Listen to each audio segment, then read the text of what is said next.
ಆಕೆಯ ಬದುಕು ಆಯ್ಕೆ ಅಲ್ಲ, ಅವಶ್ಯಕತೆ. ರಾತ್ರಿ 11 ಗಂಟೆ. ನಗರದ ಬೆಳಕು ತುಂಬಾ ಚೆನ್ನಾಗಿತ್ತು. ಆದ್ರೆ ಆ ಬೆಳಕಿನ ಹಿಂದೆ ಎಷ್ಟು ಕತ್ತಲು ಇದೆ ಅನ್ನೋದು ಯಾರಿಗೂ ಗೊತ್ತಿರಲಿಲ್ಲ. ಆಕೆ ಹೆಸರು ಮಾಯಾ. ಹುಟ್ಟಿದಾಗ ಅವಳು ಸಹ ಇತರ ಹುಡುಗಿಯರಂತೆ ಕನಸು ಕಂಡಳು. ಒಂದು ಮನೆ, ಒಂದು ಕುಟುಂಬ, ಒಂದು ಸಾಮಾನ್ಯ ಜೀವನ.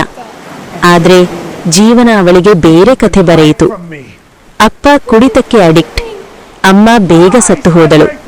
ಮನೆಯಲ್ಲಿ ಹೊಣೆಗಾರಿಕೆ ಚಿಕ್ಕ ವಯಸ್ಸಿನಲ್ಲೇ ಅವಳ ಮೇಲೆ ಬಿತ್ತು.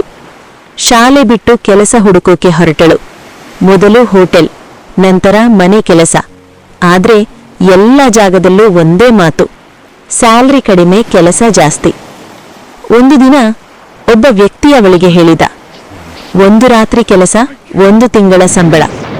ಆ ಕ್ಷಣ ಅವಳ ಮನಸ್ಸು ಒಡೆದಿತ್ತು. ಇದು ತಪ್ಪು ಅಂತ ಗೊತ್ತಿತ್ತು.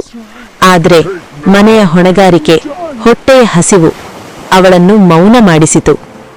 ಆ ದಿನದಿಂದ ಮಾಯಾ ತನ್ನ ಬದುಕನ್ನು ಅಲ್ಲ, ತನ್ನ ಕನಸುಗಳನ್ನು ಮಾರಲು ಶುರು ಮಾಡಿದಳು. ಪ್ರತಿ ರಾತ್ರಿ ಹೊರಗೆ ಅವಳು ಹಾಸ್ಯ ಮಾಡುತ್ತಿದ್ದಳು, ಆದ್ರೆ ಒಳಗೆ ಅವಳು ಅಳುತ್ತಿದ್ದಳು. ಜನರು ಅವಳನ್ನು ಕೆಟ್ಟವಳು ಅಂತ ನೋಡಿದರು, ಆದ್ರೆ ಯಾರೂ ಕೇಳಲಿಲ್ಲ, ನೀನು ಏಕೆ ಈ ದಾರಿಗೆ ಬಂದೆ? ಒಂದು ದಿನ ಒಬ್ಬ ಹುಡುಗ ಅವಳನ್ನು ನೋಡಿದ. ಅವನು ಬೇರೆ. ಅವನು ಅವಳ ಜೊತೆ ಮಾತನಾಡಿದ, ಗೌರವದಿಂದ. ನೀನು ಇದಕ್ಕೆ ಅರ್ಹಳಲ್ಲ ಅಂತ ಹೇಳಿದ. ಆ ಮಾತು ಮಾಯಾ ಜೀವನದಲ್ಲಿ ಮೊದಲ ಸಲ ಯಾರೋ ಅವಳನ್ನು ಮನುಷ್ಯ ಅಂತ ನೋಡಿದ ಕ್ಷಣ. ಆದ್ರೆ ಅವಳು ನಗಿದಳು. ನನಗೀಗ ಹಿಂದಿರುಗೋ ದಾರಿ ಇಲ್ಲ ಅಂತ ಹೇಳಿದಳು. ಕಣ್ಣಲ್ಲಿ ಕಣ್ಣೀರು. ನನ್ನನ್ನು ಯಾರೂ ಉಳಿಸೋಕೆ ಬರೋದಿಲ್ಲ. ಆ ಹುಡುಗ ಮೌನವಾಗಿದ್ದ. ಅವಳನ್ನು ಉಳಿಸೋಕೆ ಮನಸ್ಸಿದ್ರೂ ಸಮಾಜದ ಗೋಡೆಗಳು ತುಂಬಾ ಎತ್ತರವಾಗಿದ್ದವು. ಇವತ್ತು ಮಾಯಾ ಇನ್ನೂ ಅದೇ ನಗರದಲ್ಲಿದೆ. ಆದ್ರೆ ಅವಳ ಒಳಗಿನ ಹುಡುಗಿ ಆ ದಿನವೇ ಸತ್ತಿದ್ದಾಳೆ.